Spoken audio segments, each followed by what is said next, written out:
In this general area, about 20 years ago, was an abandoned strip mine that was being used as a garbage dump. And somehow the dump had caught on fire. How it caught on fire is of no importance anymore. But an exposed coal seam was also ignited. And feeble attempts at that time were made to put the fire out. They had worked rather diligently, but apparently not diligently enough, because the fire was not extinguished then, and it's been downhill ever since. The area, as you can see now, is backfilled. It had been backfilled several years ago. A clay seal had been put on top of the fire with the hopes that this would smother the fire, but when it got into the exposed seam, it just traveled in that seam, and it's gone in like at least 3 directions.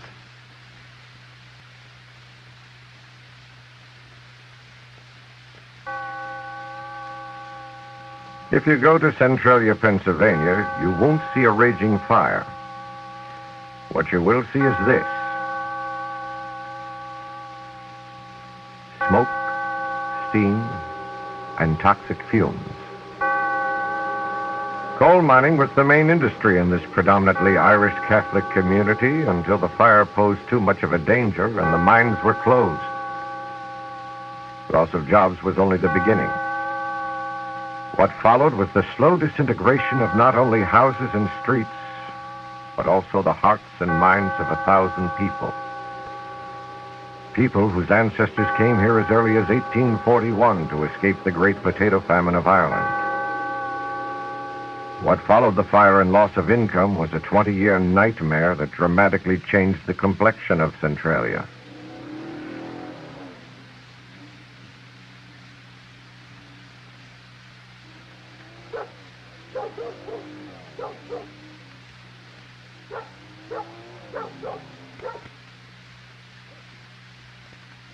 Pledge allegiance to the flag of the United States of America and to the republic for which it stands, one nation, under God, indivisible, with liberty and justice for all. Let me begin by saying thank you, everyone, for coming here this afternoon.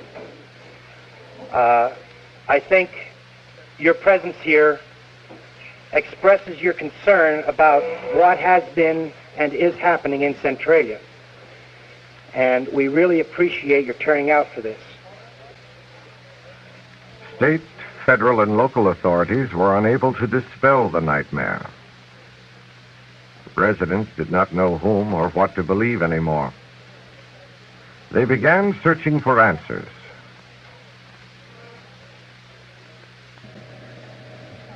We were told that we're in the 300-degree zone here, and that our house is under 3 open slopes that are filled with dangerous gases from the mine fire. We really didn't get involved fighting this fire until 1978, when they drilled boreholes around the home and the temperatures reached 625 degrees out back and 300 and some degrees out front. Then we knew they were doing something wrong here, because they drilled on our property in 1969 and the temperatures were only 54 degrees. And the gases were up the highest level on the hole. So that's when we started fighting back. My name is Eleanor O'Hearn, and I formerly lived at 206 Locust Avenue in Centralia. Our house was one of the 27 families that were appraised by the federal government, made an offer to move. The appraiser appraised our house at $43,000, but the government offered us $17,000. We signed our house over in protest. We feel that we didn't want to leave Centralia. We did not have any gas problem with our house. The reason they gave us for our having to leave was the fact that there was a mine fire, and because there was possibility of occurrence of subsidence in our yard or our house. But if we did not accept the offer to move, should they take our neighbor on our other side, they would never come back and give us a second chance. In other words, it was a take it or leave it situation. If we didn't accept it the first time, we would be stuck there, and they would take everyone alongside of us and leave us there. And we feel that the government was very unfair with all of us. I think this is a very nice community, and it's always been. But one thing is you've got to take in consideration, if I wanted to sell a home, I cannot sell it because the newspapers publish problems within Centralia. So the person that wants to buy doesn't want to come in and maybe inherit a problem. So my home that would originally maybe be worth $20,000 or $25,000 today, I cannot sell. I cannot borrow money on it because I'm in a town that is supposedly to have a problem. How much of a problem is yet to be determined. So this is the thing. How much do the homes sell for? There has been homes here that recently were purchased on the opposite side of a problem area within the town, and they have sold for $9,500 with wall-to-wall carpeting, new oil heat, new roof on it, and a garage, and about 10 rooms in it.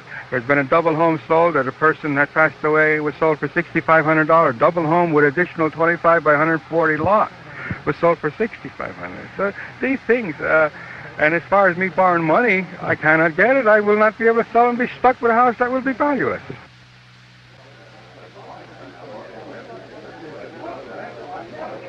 My main reason for being here today, in addition to it being the first anniversary of Todd Dombowski's fall last year, is that I'm very deeply concerned that the Secretary of the Interior, James Watt, has seemingly gone back on his word as far as conducting an extensive 80 to 100 boreholes to find the perimeter of the fire here in the borough of Centralia.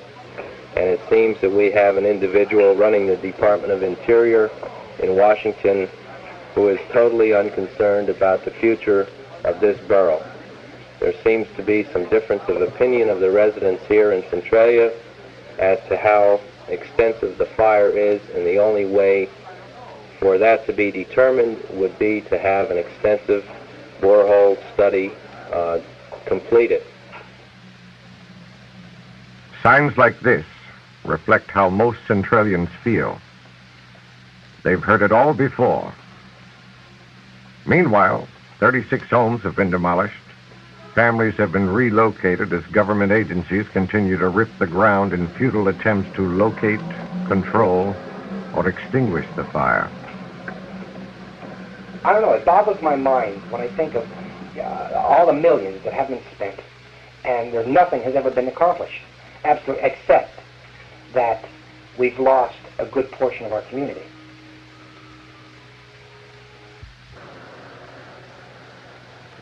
Where I'm standing, there had been homes which, as I said, had been acquired by the government, and these homes would still be here today except for the inefficiency of government to correctly monitor extinguishment projects or control projects in the past. At this particular time, the United States Department of the Interior, in cooperation with the Department of Environmental Resources of Pennsylvania, are doing a borehole project which will determine the perimeters of the fire. Now, once this has been determined, if a project is not started that will alleviate the problem or do something to control the problem, then this project, like all the projects of the past, will be useless. Because in the past, they had worked on projects to eliminate the fire, and each time, each project had been abandoned. As a result, the Department of the Interior purchased a 16-acre area in the community and relocated 27 families.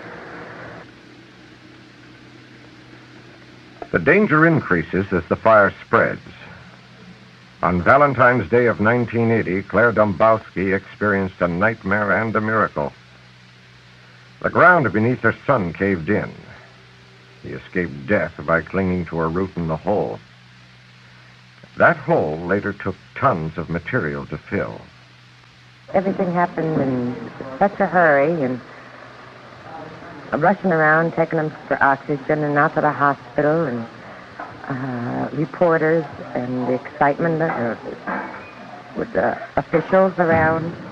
I really didn't have time to think of it that day, except when I'm alone, I think back. Now, it's a year later, I run scared and panicked. I almost lost my only child. It's just horrible. I don't even want to think about it. I don't even like being here right now.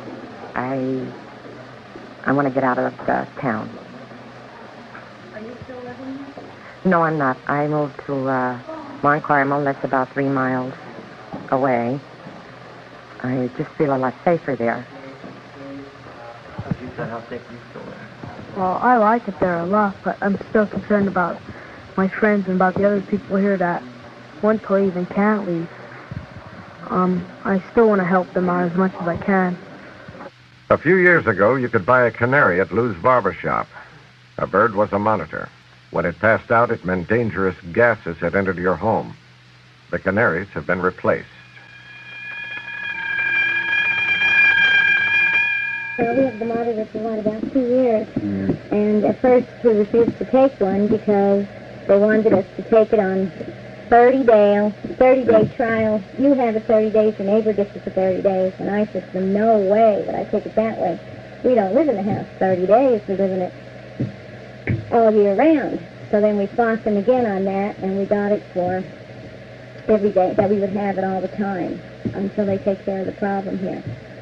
Now, the DER officials, they monitor the monitors. They come in once a week and make the alarm go off. But there is like a tape recorder on that, and it records the gases while we're sleeping. 1 to 2 o'clock in the morning. Yeah, we fought for that. We fought for every little thing that we've got. And we fought for the horn on it. Yeah, we fought for that. When the alarm goes off, it goes off at 35 parts per million. We've already had 78 and 100 parts per million in the house. Well, you just call up the DER officials, you open your doors and windows, and you're supposed to go outside. The last time it went off, they told us to sleep with the cellar door open. That's almost impossible because there's skunks, rats, cats, dogs, anything to get in your house. So it's really, there is no solution to the problem except opening the windows and leaving them open. And that's what we do all the time. Not a winter coming. Through the winter months, you have to leave your windows open a crack. It's either freeze or suffocate. Well, is there a danger? I mean, the fact that the temperatures are so high over there, is there a danger? There's a danger in certain parts, yes. Right. Certain parts. The biggest danger, I guess, would be from the gases coming up, you know.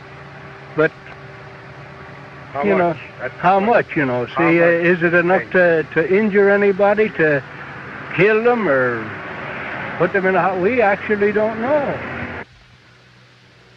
Centralia, Pennsylvania, a small mountainside community, is a 2-hour drive north of Philadelphia. It's about 4 blocks wide and a mile long. It has a population of about 1,000. There is a bank, a post office, and a couple of bars. There are no hotels or fast food chains, and the only gas station in town is now closed because of a fire. However, the media, like WNEP, have swarmed upon this little town that may have otherwise gone unnoticed. Well, sometimes we get disgusted with the cameras, the newspapers. Sometimes I think it's helping us. I think if we let it go, the government would love that, to sweep it under the carpet. But then we also feel that our privacy is invaded. I mean, sometimes I tell them not to come, and they come anyway. I don't like that. Down Washington, when we went on the trip, there was no cameras at our reception. Congressman Nelligan asked me what I was doing there. Who did I think I was, Covitz, Washington? I was too emotionally involved. Well, yes, I'm emotionally involved. I live here. You put a camera in front of Congressman Nelligan, he's great. He's all for the people. I think that's what's wrong with all our politicians today. I think that's what's wrong with Centralia.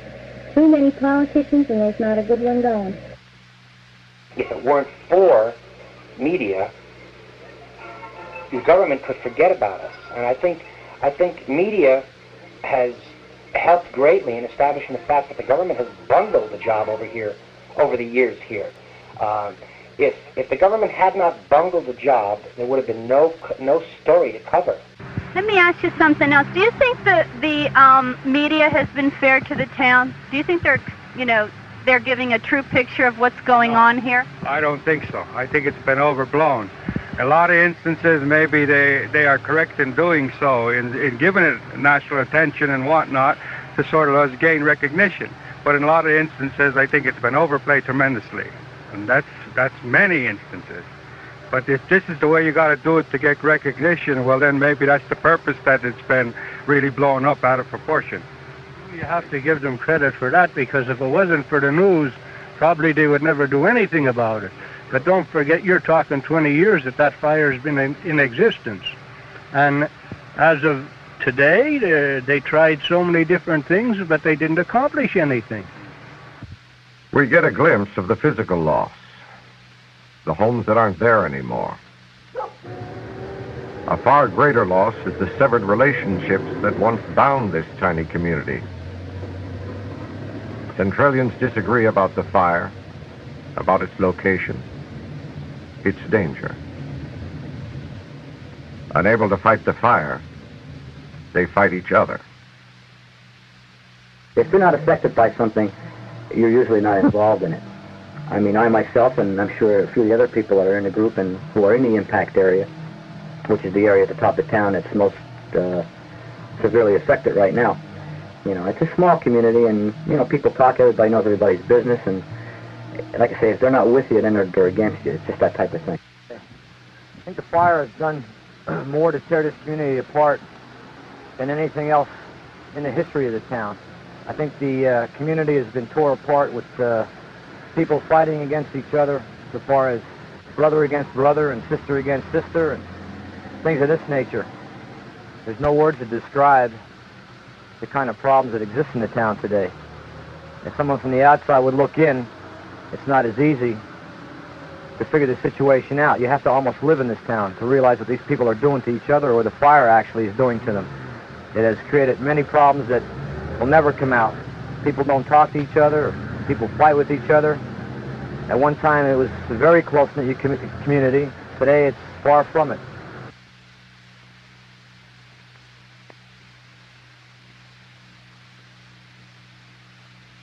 Well, we get disgusted because of some of the town people and the way they try and say we make our own gases, or there is no problem here, and we've even got a letter from CDC telling us not to run our car in the garage, not to use our gas stove, and not to burn charcoal in the house. I have no garage. I don't have a gas stove, and nobody in their right mind would burn charcoal in their house. I just can't believe that between the government and some of the people that this is happening to us. And the people around here, they say there's no mine fire. Well, you got all these DER officials, OSN, and Bureau of Mines, all these workers up here for years. They've been working here for years, but they say there's no mine fire. Why is the town so divided then? The town is not divided. It's not divided. It's just that there's a group called Concerned Citizens, you know, and they're, I guess, helping, looking around to try and help, and then the council is doing their best to try and help. So actually we don't know, because even the federal government don't know, so how do we know? And they're all supposed to be high-skilled engineers and all. So actually we don't know, and they don't know. Since 1962, over $5 million have been spent by government agencies. Nothing has worked. The only results seem to be increased frustration and confusion. Well, definitely there's a fire, but we don't know where it is. That's right. See, that's the idea of it. Where is the fire? And according to temperatures, it doesn't have anything within the Barrow Centralia. As far as outside of Barrow Centralia, way out in the mountain, you have high temperatures, so that would designate the fires out in the mountains rather than being close to Centralia. That's the only reason why a person would state that there is no fire. It has never been proven that there is or there hasn't. Well, I work 12 hours a day. I'm usually not in town much. They're drilling right in front of the house. So, it's not too bad. I like to get out. But other than that, you have to wait and see what they have to do. Is there a fire there? Sure there is. There is? What about the people that say there isn't? Well, they mustn't be getting the smell or nothing in the house. But other than that, they're full of fire smoking, obviously. and they're still drilling. They have about 80-some boreholes to go. So I guess it's time of waiting, stuff like that, till we get out. But other than that, it's all right. I think the reason that people don't want to get involved is they're afraid of what their neighbor might think of what they think. And this is a reason that more people don't get involved than what should. The fire burns around them, yet they say there is no fire. I think deep down inside they know there's a problem, but they don't want to face that problem. The problem doesn't exist in front of them. It's not their problem. It's going to go away. Some people call it the ostrich syndrome. Other people have another name for it. I think most people just forget their basic right as an American is to complain when there's a reason to complain. I think more people should get involved.